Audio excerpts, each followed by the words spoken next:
1장 1절부터 15절까지 우리 말씀을 함께 나누겠습니다. 본문이 조금 길지만 우리 한 목소리로 합독하겠습니다.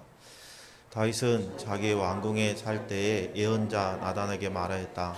나는 백항목 왕궁에 살고 있는데 주님의 언약궤는 아직도 휘장 밑에 있습니다. 나단이 다윗에게 말하였다. 하나님께서 임금님과 함께 계시니 무슨 일이든지 계획하신 대로 하십시오. 그러나 바로 그날 밤에 하나님께서 나단에게 말씀하셨다. 너는 내 종 다윗에게 가서 전하해라. 나 주가 말한다. 내가 살 집을 내가 지어서는 안 된다. 내가 이스라엘을 이끌어낸 날로부터 오늘까지 나는 어떤 집에도 살지 아니하고 이 장막에서 저 장막으로 이 성막에서 저 성막으로 옮겨 다니며 지냈다. 내가 온 이스라엘과 함께 옮겨 다닌 모든 곳에서 내가 내 백성을 돌보라고 명한 이스라엘의 어떤 사사에게 나에게 백항목집을 지어주지 않은 것을 두고 말한 적이 있느냐. 그러므로 이제 너는 내 종 다윗에게 전하해라. 나 만군의 주가 말한다. 양떼를 따라다니던 너를 목장에서 데려다가 내 백성 이스라엘의 통치자로 삼은 것은 바로 나다. 나는 내가 어디로 가든지 언제나 너와 함께 있어서 내 모든 원수를 내 앞에서 물리쳐 주었다. 나는 이제 내 이름을 이 세상에서 위대한 사람의 이름과 같이 빛나게 해주겠다.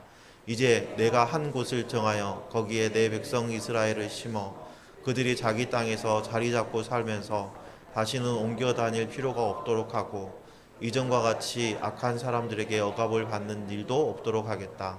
이전에 내가 내 백성 이스라엘에게 사사들을 세워준 때와는 달리 내가 내 모든 적을 굴복시키겠다. 그뿐만 아니라 나 주가 내 집안을 한 왕조로 세우겠다는 것을 이제 내게 선언한다. 내 생애가 다하여서 내가 너의 조상에게로 돌아가게 되면 내가 내 몸에서 나올 내 아들 가운데서 하나를 후계자로 세워 그 나라를 튼튼하게 하겠다. 바로 그가 내게 집을 지어줄 것이며 나는 그의 왕위를 영원토록 튼튼하게 해주겠다. 나는 그의 아버지가 되고 그는 나의 아들이 될 것이다.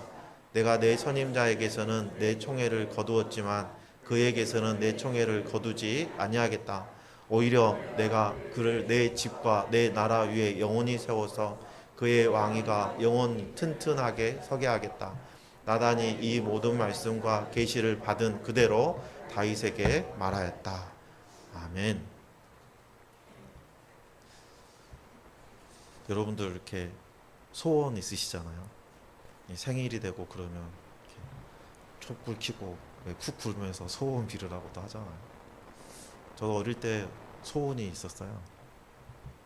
저의 소원은 따뜻한 물이 나오는 곳에서 살고 싶다 했습니다. 명절이 돼서 양동 아파트에 살고 계시는 큰아버지 집에 갔더니 글쎄 화장실에서 따뜻한 물이 나오는 거예요. 얼마나 신기하고 부럽던지 나도 따뜻한 물 나오는 집에 살면 좋겠다 이런 소원이 가졌죠. 그리고 조금 더 커서는 아버지 산소 갈 때 자가용 타고 가면 좋겠다 이런 소원이 생겼어요. 저희 아버지 산소는 지금 상무 화훼단지 뒤쪽으로 한 20분 이상 걸어가야 있는 조그마한 언덕에 있는 공동묘지였거든요.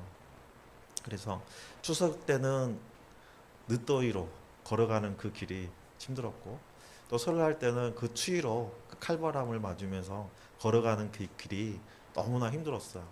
그래서 차 타고 씩 지나가는 사람들 보면 그렇게 부러울 수가 없었거든요. 지금은 서강주로 새로 난 도로 공사 때문에 아버지 산소가 보상을 받고 이장을 해서 영락공원 묘지로 이장한 덕분에 산소 갈 때는 자가용을 이용해서 가고 있습니다. 그때의 소원을 다 이룬 것이죠. 그런데 이 소원이 이루어지기까지는 참 많은 시간이 필요했습니다. 자가용으로 산소 가고 싶다라는 이 소원은 제가 군대 들어가서 장교로 복무하고 어느 정도 계급이 차서 자가용을 구매한 이후로 이룰 수 있었고요. 그런데 어릴 적에 내가 이야기한 이 따뜻한 물 나오는 거, 자가용 타는 거, 이 소원은요, 나에게는 불가능한 소원이었어요. 하나님께 간절하게 기도하긴 했지만 그 당시에 저는 겨울이면 저수지에 얼음을 깨서 빨래하는 그런 상황이었거든요. 오히려 점점 더 삶이 공고해지고 가난으로 인해서 초등학생이 신문 배달도 해야 되고 중학교 때는 구두도 닦아야 했어요. 이 생활이 점점점 힘들어지고 저는 생계를 위해서 생활전선으로 내몰 일밖에 없었죠. 그때는 하루하루 살아가는 것이 기적이었어요. 그러지 여러분, 자가용을 타고 다니는 것이 얼마나 허황된 꿈이었겠습니까? 제가 대학에 진학하는 것도 사치스러운 일이었어요. 그 당시에는 창고를 개조한 방에서 살고 있었는데 따뜻한 물 나오는 집에서 산다는 것, 아파트에 산다는 게 얼마나 당치도 않는 꿈이었겠습니까? 그런데요, 나를 향한 하나님의 계획은 당장 눈앞에 있는 것을 해결하기에 급급했던 제 생각보다는 좀 더 긴 안목을 가지고 계셨어요. 때가 되니까 하나님께서는 대학을 진학해 해주셨고 학사장교로 군생활을 하게 해주셨고 그리고 지금까지 인도해 주셔서 제가 지금 여러분 앞에 서 있는 거죠. 제가 어릴 적 꿈이 있었던 것처럼 다윗도 꿈이 있었어요.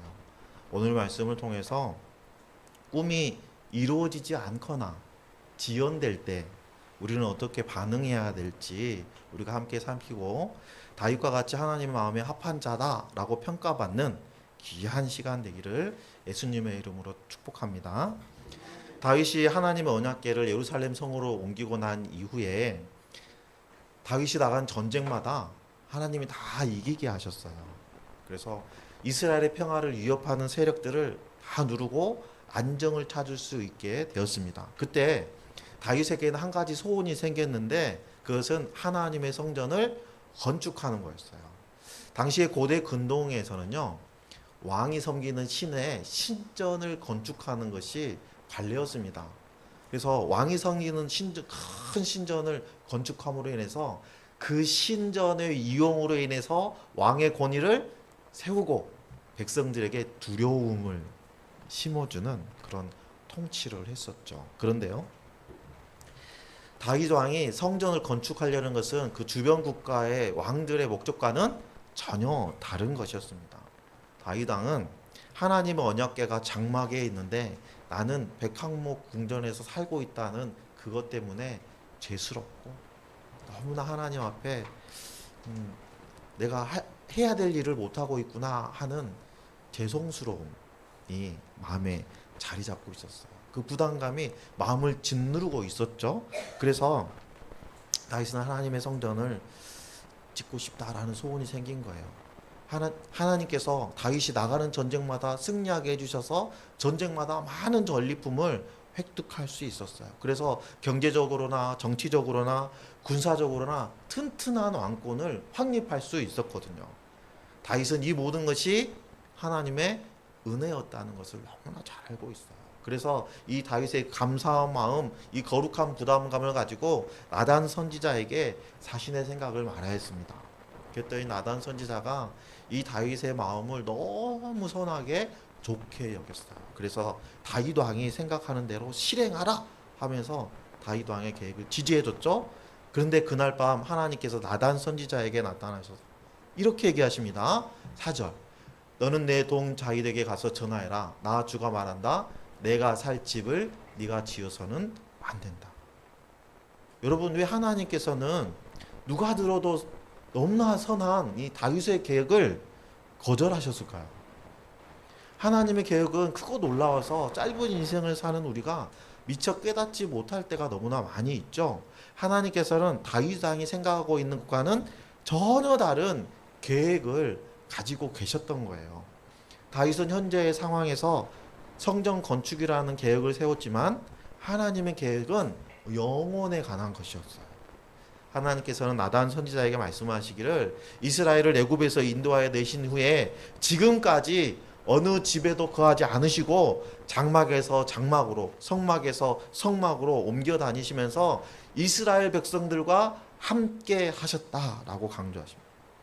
그리고 어느 사사에게도 내가 거할 백항목 집을 너희가 왜 건축해 주지 않느냐라고 책망한 적이 없으시다는 거예요. 하나님께서 다윗이 성전 건축을 하는 것을 허가하지 않으시고 거절하신 것은 다윗을 책망하시는 것도 다윗을 미워하시는 것도 아닙니다. 제가 대전에서 사역하고 있을 때요, 한 청년이 저에게 찾아와서 고민을 얘기합니다. 어머니 생신이 바로 내일 모레인데 선물을 뭐 사드릴지 정말 고민이 된다는 거예요. 그래서 제가 그랬죠. 아이고, 이 사람아, 뭐니 해도 머니가 최고라네 하는 우스갯소리와 함께 용돈 봉투랑 꽃다발을 하나 사드리게 했거든요. 그랬더니 이 청년이 하는 얘기가, 아이고 목사님, 우리 어머니는 꽃다발 너무너무 싫어하세요. 전에 한번 제가 꽃다발 한번 드렸다가요, 욕을 엄청 많이 먹고요, 다시는 꽃다발 같은데 이게 쓰잘데없는데 돈 쓰지 말라고 엄청 야단 맞았어요 라고 얘기하는 거예요. 여러분, 정말 그 어머님은 꽃을 싫어하실까요? 이 어머니는 이 청년이 사다 드린 꽃다발 어떻게 하셨을까요? 바로 쓰레기통에 버렸을까요? 아니면 예쁜 꽃병에 담아놓고 하루도 몇 번씩 그 꽃을 들여다보면서 향기도 맡고 사진도 찍고 친구들에게 자랑하고 그러지 않았을까요? 어머니는 자식이 사온 그 꽃다발, 자식이 엄마 기분 좋으라고 사다 드린 그 꽃다발은 너무 예쁘고 아름다운데 그 꽃을 사기 위해서 자식들이 쓴 지갑을 걱정하시는 거였죠. 두 사람은 서로를 너무너무 생각하고 서로를 사랑하지만 생각하는 기준이 달랐던 거예요. 마찬가지예요. 다윗과 하나님의 기준이 달랐던 것입니다. 하나님은 다윗이 세운 그 성전 건립 계획을 반대하시지만 다윗이 미워서 또는 성전 건립 자체를 허가하지 않는 것은 아니었어요. 여러분, 때로는 다윗이 그 소원이 막히는 것처럼 우리가 기도할 때 우리 기도가 막히는 때가 있죠. 우리가 하나님을 위한 일이라고 계획하고 추진하는데 그 일이 안 될 때가 있어요. 우리가 하나님의 일을 하는데 왜 형통하지 않는가? 누가 보아도 이거는 선한 일이고 누가 생각해도 이건 교회가 마땅히 해야 될 일인데 왜 하나님은 길을 열어주시지 않으시고 오히려 이 길을 막으시는가? 하나님은 우리를 미워하시는가? 하나님은 우리 교회를 떠나신 건 아닐까? 라는 생각이 들 때도 있다는 거예요. 하지만 우리는 그때 기억해야 돼요.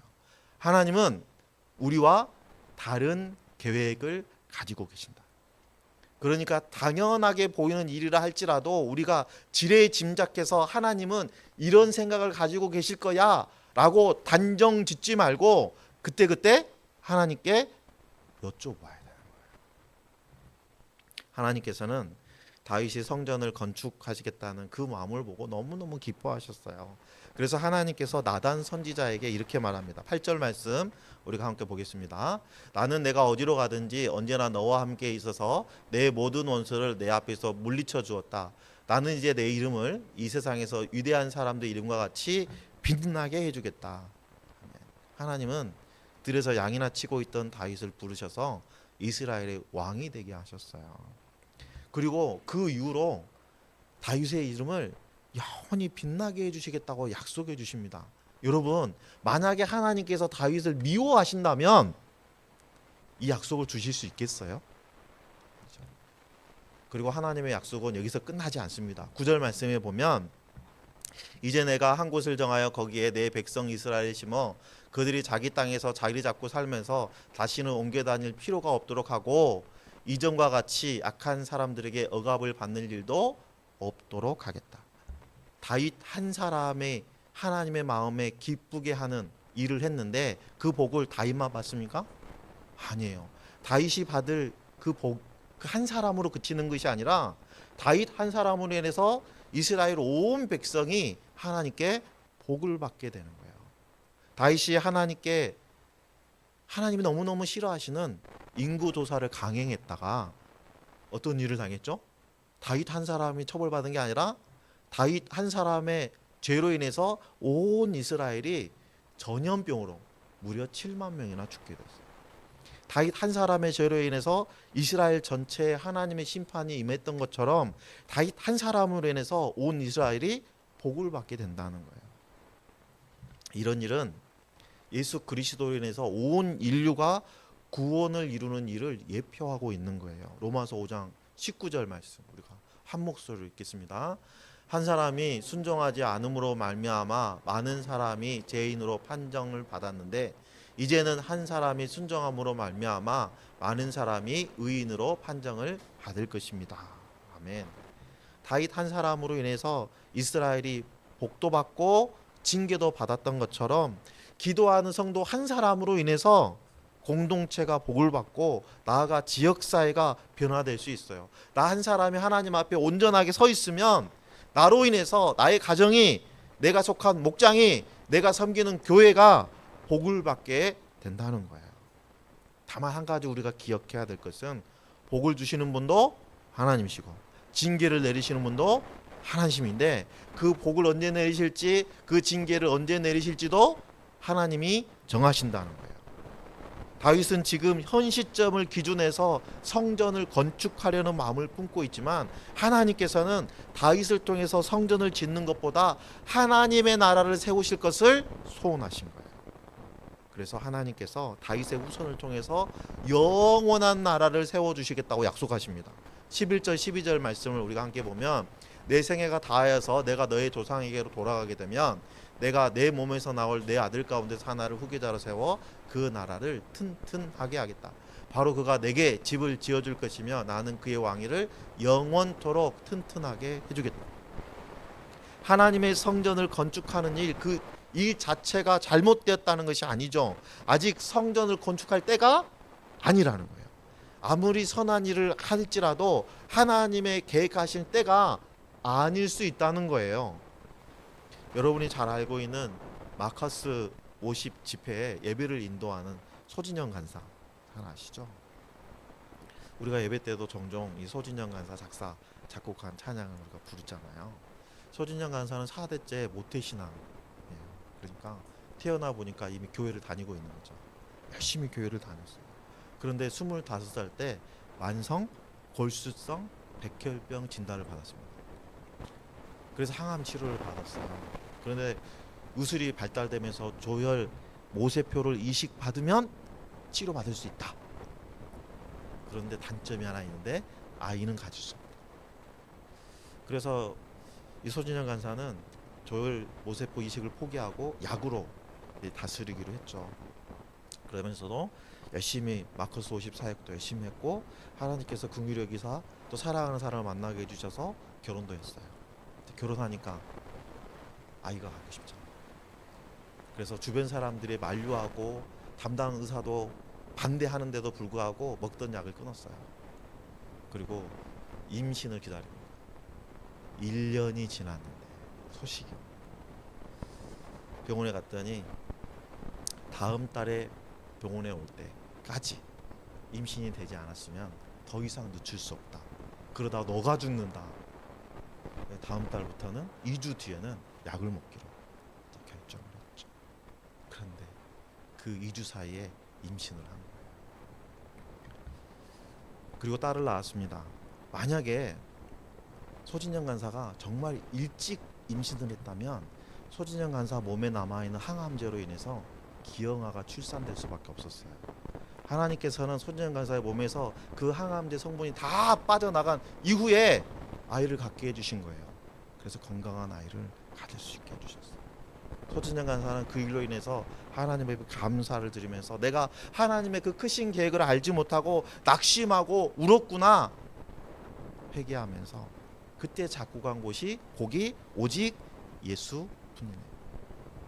여러분 조급한 마음이 하나님의 계획을 의심하게 만드는 거예요. 하나님께서는 다윗의 성전 건축을 허락하시지는 않으셨지만 그의 아들 솔로몬에 의해서 성전이 건축될 것이라고 말씀하세요. 그래서 오늘 본문 13절 14절 말씀을 우리가 함께 보면 나는 그의 아버지가 되고 그는 나의 아들이 될 것이다. 내가 내 선임자에게서는 내 총애를 거두었지만 그에게서는 내 총애를 거두지 아니하겠다. 오히려 내가 그를 내 집과 내 나라 위에 영원히 세워서 그의 왕위가 영원히 튼튼하게 서게 하겠다 라고 약속해 주십니다. 하나님께서는 다윗의 후손을 통해서 영원한 나라를 세워 주실 것이라고 약속하십니다. 이 약속은 궁극적으로는요 예수 그리스도 안에서 영원한 왕국이 완성되는 것을 예표하는 말씀이에요. 그리고 하나님께서는 사울에게서 그 왕권을 빼앗으신 것처럼 다윗 왕조에게는 왕권을 빼앗지 않으신다고 약속하셨어요. 그리고 나는 그의 아버지가 돼. 그는 나의 아들이 될 것이다. 여기서 그는요, 가까이 있는 솔로몬을 지칭하는 거겠지만 후로는 결과적으로는 예수 그리스도를 예표하고 있는 말씀이에요. 누가복음의 말씀에 보면 그는 위대하게 되고 더없이 높으신 분의 아들이라고 불릴 것이다. 주 하나님께서 그에게 그의 조상 다윗의 왕위를 주실 것이다.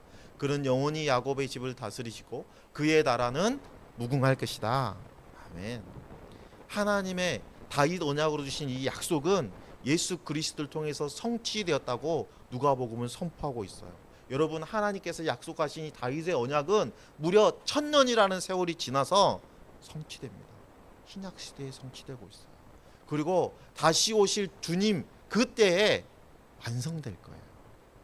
오늘 우리가 살펴본 다윗 언약은 역대상 말씀 중에 중심이 되는 말씀이에요.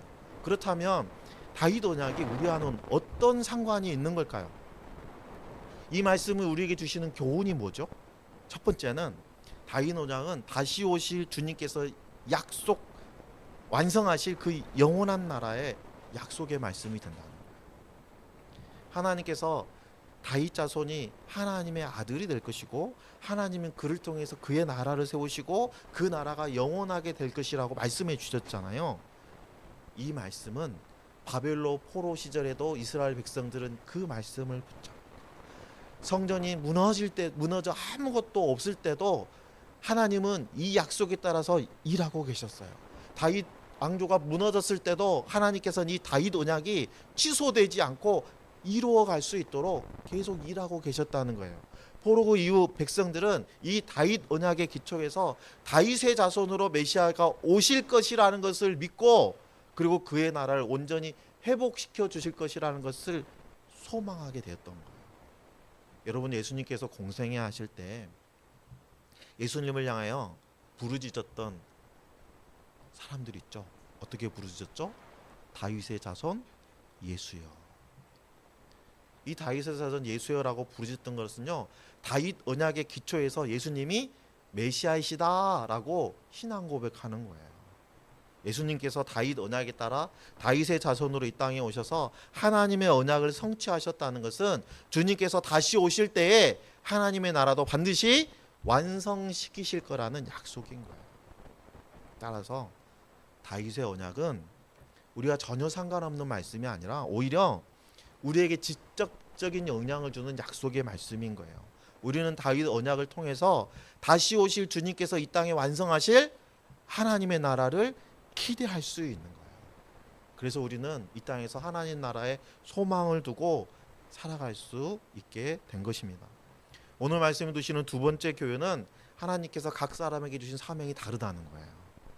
하나님께서는 하나님의 성전을 건축하기 위해서 건축하는 것도 중요하지만 건축을 위해 준비하는 것도 중요하잖아요. 그래서 다윗에게는 어떤 사명을 주었냐면요, 전쟁의 사명을 주었어요. 성전 건축 사명이 아니라. 여러분, 성전을 건축하려는데 막 전쟁이 일어나요. 변방에서 막 적군들이 치고 들어와요. 그러면 성전을 온전히 지을 수 있겠습니까? 안 되죠. 성전을 짓는 동안에는 안전이 보장돼야 됩니다. 왜냐하면 백성들이 많이 동원돼서 성전을 건축하고 있기 때문에 따로 군사를 징집하기에 어려움이 있을 거 아니에요. 그래서 역대상 22장 8절을 보면 이렇게 얘기합니다. 그러나 주님께서 나에게 말씀하셨다. 너는 많은 피를 흘려가며 큰 전쟁을 치렀으니 나의 이름을 위하여 성전을 건축할 수 없다. 너는 내 앞에서 많은 피를 땅에 흘렸기 때문이다. 다윗은 많은 피를 흘렸기 때문에 하나님의 성전을 지을 수 없다라고 말씀하세요. 다윗은 성전을 건축하기에는 자격 조건이 부족하다라는 의미로 우리가 이해할 수 있어요. 하지만 하나님께서는 다윗에게 성전 건축을 준비하기 위한 사명을 주셨어요. 전쟁을 통해서 수많은 전리품들을 획득하게 하시고 성전을 지을 재료와 재물을 준비하게 하셨어요. 그리고 평화의 시대를 구축하게 했습니다.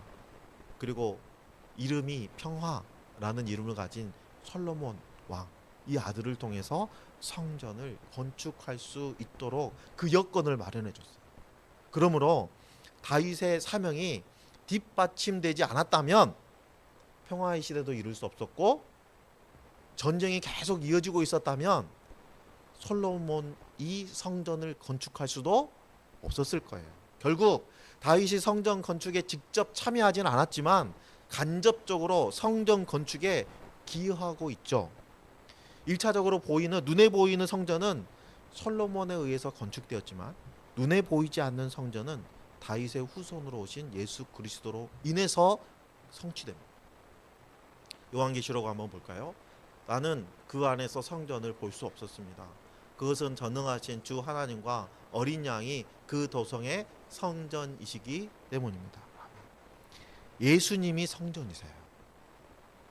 솔로몬이 지은 성전이 성전이 아니고 예수님이 진짜 성전이에요. 그리고 우리는 참된 성전이신 예수님의 몸의 지체들이에요. 그리스도의 몸된 지체들이에요. 따라서 우리들이 영원 구원하여 제자로 세우는 일은 성전을 짓는 일이에요. 예수님을 영접한 우리는 성령의 전이잖아요. 성도의 몸은 예수 그리스도로 인해서 거룩한 성전이 됩니다. 따라서 우리가 옛사람의 모습으로 남아있다면 거룩한 성전을 지을 수 없지요. 다윗이 전쟁을 통해서 대적들을 평정하였듯이 우리도 영적 전쟁을 통해서 우리들의 마음을 틈타는 모든 대적을 물리쳐야 되는 거예요. 여러분, 성전을 짓는 것은 예배당을 건축하는 것과는 차원이 다른 거예요. 여러분, 다윗이 피를 많이 흘려서 성전을 건축하지는 못했지만 성전 건축에 소망을 품고 준비하였던 것처럼 우리도 성전을 세우는 꿈을 품고 살아야 되는 거예요. 성도들의 모임이 교회입니다. 교회가 성전이에요.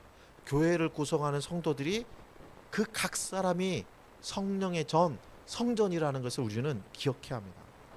교회로 세워지는 성도는 예수 그리스도 안에서 우리는 하나님과 화목하고 새 생명을 누리고 살아가는 사람들이에요. 우리는 그것을 기억하고 우리는 성전을 지어가는 사람들이다 라는 것을 기억하시기 바랍니다. 오늘 말씀이 우리에게 주시는 교훈 세 번째는 하나님의 계획은 나의 계획과는 비교할 수 없다는 거예요. 다윗이 하나님의 성전을 건축하려는 마음을 품었을 때 하나님께서는 다윗의 집을 영원히 세워주시겠다고 약속하셨어요. 다윗이 이러한 복을 받은 단 한 가지 이유는 하나님이 삶의 중심이 되는 삶을 살았기 때문이에요. 다윗은 하나님과의 친밀한 관계가 그 무엇보다도 중요했어요. 다윗은 무엇보다도 하나님의 뜻을 찾고 하나님의 뜻대로 순종하며 살았던 사람입니다. 그럼에도 그가 세운 모든 계획이 하나님의 뜻에 합당하지는 않았다는 거예요. 다윗의 계획은 성취되지 못했지만 다윗은 하나님의 뜻에 철저하게 순종합니다. 왜냐하면 하나님의 계획이 더 크고 위대하다는 것을 믿었기 때문이에요. 하나님의 마음에 합한 사람이라고 평가받았던 다윗도 하나님의 뜻을 잘못 생각하고 실수하였는데 우리는 오죽하겠습니까? 우리도 살아가면서 우리가 세운 계획이 무산되는 경우가 많이 있습니다. 특히 하나님의 일을 할 때 기도하며 철저하게 준비하였음에도 불구하고 길이 막히고 우리가 계획했던 방향과는 전혀 다른 일이 진행되는 경우도 있어요. 그럴 때 우리는 낙심하거나 실망하지 말아야 합니다. 왜냐하면 우리의 계획과는 비교도 할 수 없고 크고 놀라우신 그리고 영원한 하나님의 계획이 이루어져 가고 있는 중이기 때문이에요. 다윗이 받은 영원한 언약은 예수 그리스도를 통해서 성취되었고 그 덕분에 우리가 하나님 나라의 백성으로 이 땅에서 살아갈 수 있게 되었어요. 저와 여러분 모두 하나님의 백성으로 부르심 받은 사람들입니다. 에베소서 4장 4절 몸이 하나요 성령도 한 분이시니 이와 같이 너희가 부르심의 한 소망 안에서 부르심을 받았느니라. 아멘. 여러분, 우리가 주일이 되어서 하나님을 예배하는 자리에 나온 것도 하나님이 불러주셨기 때문에 나오게 된 거예요. 우리가 하나님의 소유된 백성들이잖아요. 그냥 백성이 아니에요. 변방에 찌그러져 있는 있어도 그만 없어도 그만 그런 존재가 아니에요. 하나님 우리를 천하보다 더 귀하게 생각하시고 우리를 사랑하시는 분이시고 우리를 하나님의 사랑하는 자녀로 대해주세요. 하나님께서는 우리의 중심을 아시는 분이세요. 그래서 우리의 작은 마음의 소원도 귀하게 여기시고 우리가 생각하는 것보다 더 크고 놀라운 일들을 예비해 주시는 분이십니다. 그러므로 하나님의 계획이 나의 계획과 다르다고 해서 낙심하지 말고 하나님의 계획을 신뢰하면서 살아가기를 원합니다. 여러분이 원하고 계획한 일이 실패하고 하나님께 거절당했을 때 낙심하지 주저앉아 있지 말고 여러분 기도의 자리로 나아가시기 바랍니다. 그 자리에서 하나님을 찾으세요. 하나님의 부르심은 우리의 생각과 지혜의 크기와는 완전히 다르고 우리의 이성과 우리의 지혜를 초월하시는 분이십니다. 그러므로 하나님이 일하시는 것보다 앞서서 무언가를 이루겠다고 서두르지 말아야 합니다. 하나님의 약속을 붙들고 하나님의 말씀에 따라서 우리가 온전히 순종할 때 하나님께서는 우리를 위해서 기쁨을 예배해 주시고 그거를 누리게 해 주시는 거예요. 하나님께서 여러분의 기도를 거부하시거나 유보하시는 것은 그만한 이유가 있기 때문입니다. 누가 보기에도 하나님이 기뻐하실 일이라고 생각되는 우리의 계획이 무너질 때 그때도 하나님이 더 크고 놀라운 계획이 우리를 위해 준비되어 있다는 것을 믿고 나의 계획이 아니라 하나님의 계획을 바라보며 예수 그리스도 안에서 영원한 소망을 붙들고 하나님의 소원인 성전을 세우는 성도들이 되기를 소망합니다. 당장 눈앞에 있는 어떤 결실이 안 보인다고 할지라도 여러분 우리는 하나님께 사명을 받은 사람이에요. 하나님의 부르심을 받은 사람입니다. 다만 우리에게 주신 사명이 각자가 다른 거예요. 그렇기 때문에 우리는 다른 지체들과 나를 비교하지 말아야 돼요. 어떤 지체는 씨 뿌리는 사명을 받고 어떤 지체는 추수하는 사명을 받았습니다. 따라서 하나님의 성전을 세우는 일은 각자의 사명이 다르지만 결과적으로는 우리는 하나님의 성전을 세우는 귀한 복을 받은 사람들입니다. 이 귀한 복을 받은 우리들 언제나 주님의 계획, 하나님의 계획을 믿고 흔들리지 않고 한 주간을 또 살아내지기를 예수님의 이름으로 축원합니다.